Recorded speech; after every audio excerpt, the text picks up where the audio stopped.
Carlos Caro nos acompaña, reconocido abogado penalista. Vamos a abordar varios temas de coyuntura relativos pues a procesos judiciales que, como usted bien sabe, doctor, gracias por acompañarnos. La política en nuestro país tiene un pie en los juzgados, ¿no? Sí, Martín, buenas noches, un gusto. ¿O acaso aquellos bajo sospecha uno se empieza a dar cuenta, como en el caso de Andrés Hurtado, que también tenía pies en el aparato de justicia o en la política nacional? En ese sentido, la fiscal Elizabeth Peralta se ha entregado, luego de un día y poco más no habida. ¿Considera que esta ha sido la decisión correcta en este caso? Desde mi punto de vista, sí, ¿no? Porque independientemente de que vaya al habeas corpus, de que su defensa quiera cuestionar la decisión de fondo de la Corte Suprema, que ha sido un 4-3, digamos que ha ganado la prisión preventiva con un final de fotografía, para decirlo de alguna manera, por la mínima diferencia. Lo que tenemos aquí al final es que ya existe un mandato de prisión preventiva, eso está firme, ella era prófuga de la justicia en las últimas horas, y si ella aspira a que le cambien su situación de acá a algunos meses, tiene que entregarse, porque en el momento en el cual ella fuera hallada y traída por la fuerza, cualquier pedido de variación para que se deje sin efecto la prisión preventiva no le iba a resultar, porque está aprobado con su conducta procesal de que era una prófuga. Ahora, ¿puede influir el que ahora se haya entregado en el caso Andrés Hurtado? Bueno, definitivamente estamos ante dos situaciones distintas. Son dos personas que están en el mismo proceso, pero como la responsabilidad penal es personalísima, eso podría dar lugar, digamos, únicamente a que en ambos casos, tanto el señor Hurtado como la señora Peralta, reflexionen y vean si se someten finalmente o no a la colaboración eficaz, porque si algo está claro en este caso, y lo han dicho los tribunales y todos los jueces, los 7 que han votado, han ido sobre la idea de que acá está aprobada la existencia de graves y fundados elementos de convicción. Sí. No es un adelanto de sentencia, pero es una forma pero es una de decir, consideración para la prisión preventiva. Exactamente, ¿no? con lo cual... Como el peligro procesal. Sí, y entonces, estando eso claro, a largo plazo una defensa seria implicaría ver la forma de colaborar con la justicia para granjearse un beneficio y que pueda, digamos, implicar que para el Poder Judicial esto se pueda convertir en una pena suspendida en el mediano plazo. Pero dado lo visto, doctor, aún así Andrés Hurtado ha insistido una y otra vez, a través de su abogado, que no va a solicitar el ser colaborador eficaz en este caso. ¿Qué podría cambiar en el proceso contra alguien si es que esta persona obtiene el beneficio de colaborador eficaz a que si se niega a hacerlo y se le prueba culpabilidad?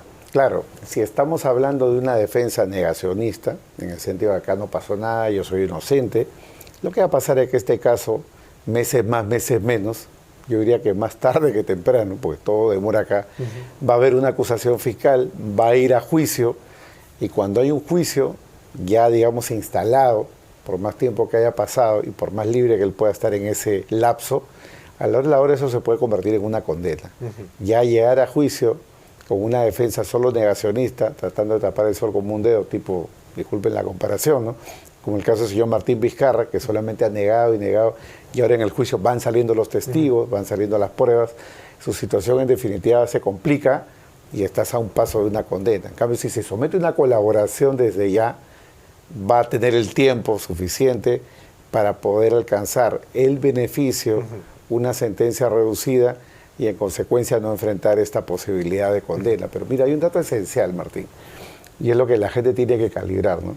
Todos podemos pensar que el señor Hurtado es culpable o que la señora Peralta es culpable. Si pensamos o creemos eso, y esa es la hipótesis de trabajo, no basta con que ellos digan que he cometido crimen, tienen que probar. Y eso implica, aunque suene un poco extraño... ¿Así confiesen? Sí, eso implica que el imputado, el colaborador, tiene que tener cierto orden, porque si no tienes pruebas, puedes abrir un expediente, la fiscalía te puede abrir la puerta, digamos, para una colaboración, pero si no logras la corroboración... Ah, por supuesto, no es solo testimonial, tú tienes que entregar medios probatorios. Exactamente, porque de lo contrario, la colaboración se cae. Puede resultar peor. Sí, claro, puede ser complicado. Entonces, ahora, esa parte es importante, ¿no? Usted bien señala que una preventiva pues no es una condena prepago, ¿no? Tampoco es una condena en sí misma, simplemente trata de cautelar el proceso judicial. Pero muchos de quienes han terminado recibiendo una preventiva han decidido, ellos señalan, para no ser víctimas de una injusticia, sustraerse de la acción de la ley, irse a la fuga, ¿no? ¿Usted justifica este argumento? Irse a la fuga porque no están de acuerdo con la sentencia, no digo firme del caso, sino de la prisión preventiva. Claro, vamos a ver. Las personas que deciden no someterse a la justicia, en definitiva agravan su situación procesal. No es que tengan el derecho, ellos no pueden ser obligados a entregarse, no cometen un delito por no entregarse. No es lo mismo que una persona que está presa en un penal y se escapa, ese es el delito de fuga. Pero acá, digamos, no hay un delito consistente en no entregarse ante las autoridades. Sin embargo, ya en el proceso penal su situación se complica porque es un indicio de que en definitiva la prisión preventiva ha estado bien dada, porque al no presentarse, al no someterse al mandato judicial, son personas que van a tratar de ser prófugas y no enfrentar la pena, ¿no?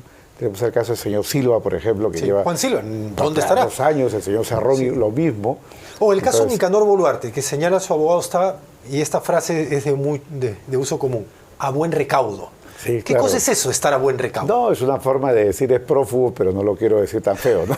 Edulcorar un poco la noticia. Dorar la píldora. Sí, claro, pero yo creo que al final, cuando un imputado se somete a la acción de la justicia, favorece un poco la puerta de salida, porque puede ser que te revisen la prisión preventiva y te la cambien por una comparecencia a los 6 meses, ahora que es obligatoria la revisión, o puede ser simple y sencillamente de que a nivel judicial vas a tener la posibilidad de generar la sensación en el juez de que ya estás pagando en algo. Esto es algo que no es procesal ni es jurídico, pero da la sensación de que ya estás pagando en algo. Ya pagaste en algo. Sí.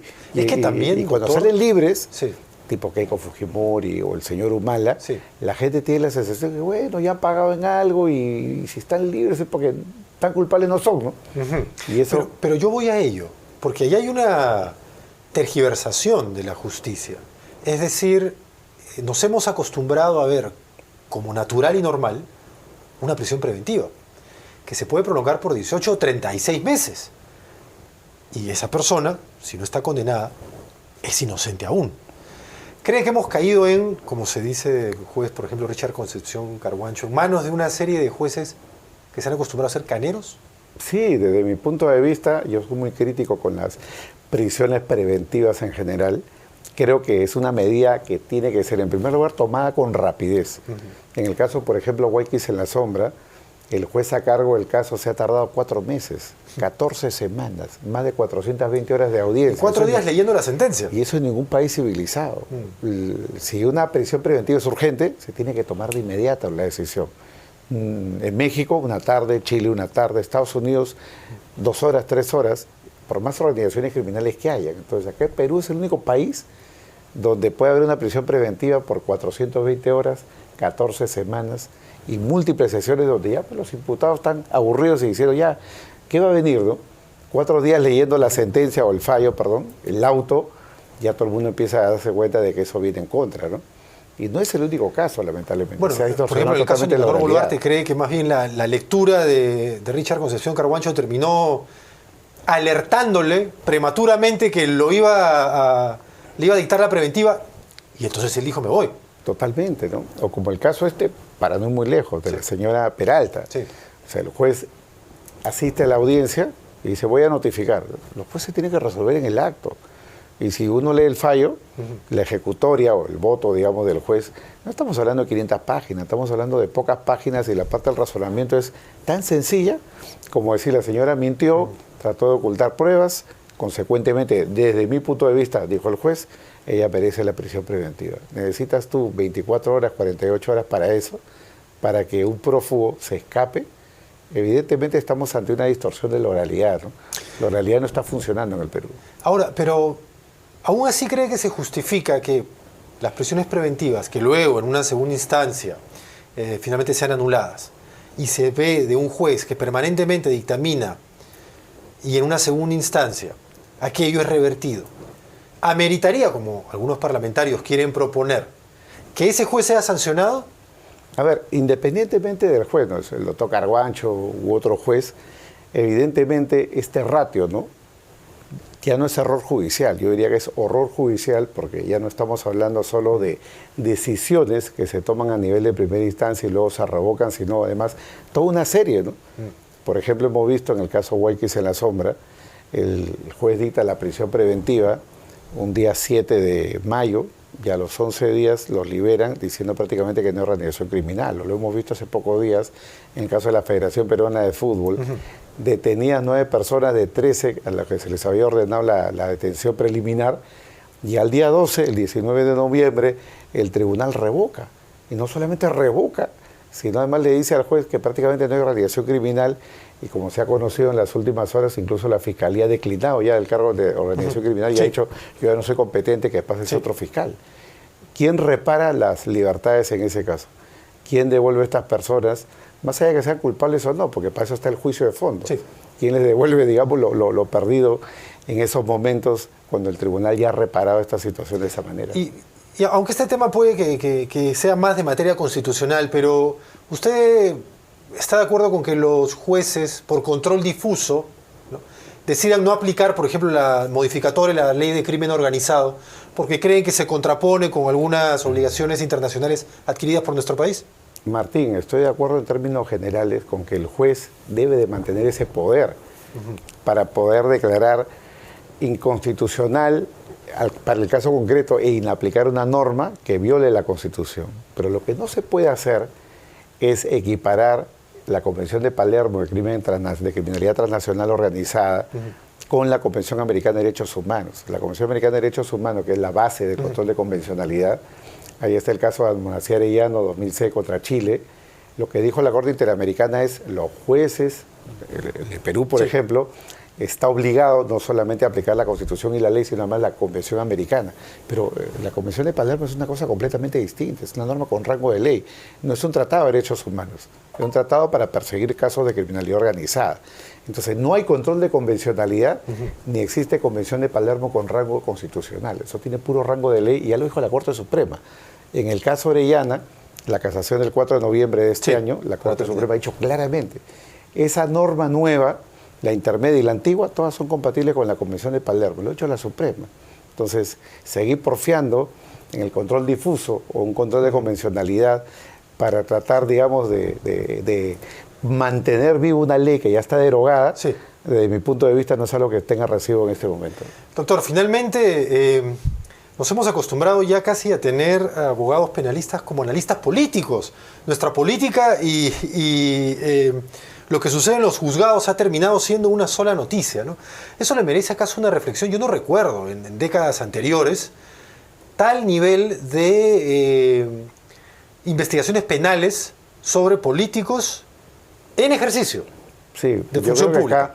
Yo creo que acá estamos, independientemente de los casos de fondo, porque hay casos de corrupción gravísimos, estamos ante una suerte de lawfare, ¿no? Porque se arman procesos a una velocidad y sobre todo son fuegos artificiales, porque luego se caen y todo el mundo se olvida hasta el día en el cual puede haber un juicio, ¿no? Estamos ante una penalización en definitiva de la política, pero es algo alentado en parte por los medios de comunicación. Yo creo que los medios de comunicación deben de ser también muy autocríticos en ello, porque yo que me levanto a ver noticias todos los días, antes, hace unos años, eran policíacos, matanzas, ¿no?, extorsiones, secuestros. Sí, ahora también esa parte todavía existe, igual que el fútbol, pero toda la parte política es penal. Denunció, quejó, prisión, hay que investigar, que la nariz. Entonces, estamos, digamos, ante ya un momento crítico. Pero mire, sobre ese tema, hablando de la nariz, hemos ya analizado desde todo ángulo constitucional ese asunto. Pero hay un lado eventualmente penal también, omisión de funciones, por ejemplo, ¿no? ¿Cree que se justificaría una investigación desde ese ángulo? Desde mi punto de vista, no. ¿Por qué? Porque para que haya algo penal, primero tiene que estar claro si ha habido acá alguna infracción funcional.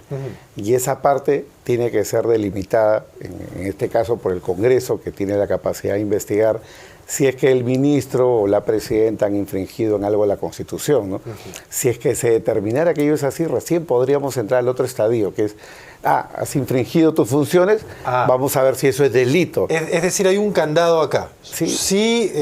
Si esto es o no un caso penal, depende de si se determina si hubo primero una infracción constitucional. Exactamente. Entonces el penalista no puede sustituir ese primer análisis que es el saber o no si ha habido una infracción a la Constitución. En cambio, los penalistas ahora por la farándula, todo el mundo dice, sí, delito, crimen para aquí, crimen para allá, y te siguen llamando y retroalimentas ese sistema, ¿no? En el cual eres punitivista, pero cuando llega un cliente a tu oficina, ya no, derechos, principios, garantías, ahí cambias el discurso. Es un revolving door del penalista. Y digamos, omisión de funciones, si se determinara, en el caso hipotético, una infracción constitucional, ¿en qué consiste ese tipo penal?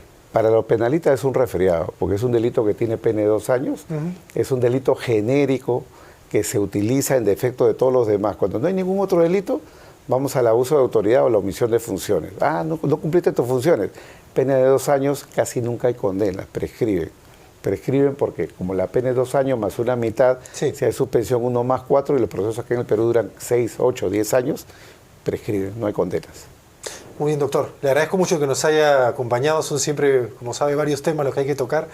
Es verdad, nuestra política es también noticia judicial, lamentablemente, pero menos mal que lo tenemos a usted para que nos pueda aclarar algunos conceptos al respecto. No, y a ti también, que haces prensa seria, ¿no? Y podemos hablar de estos temas cara a cara.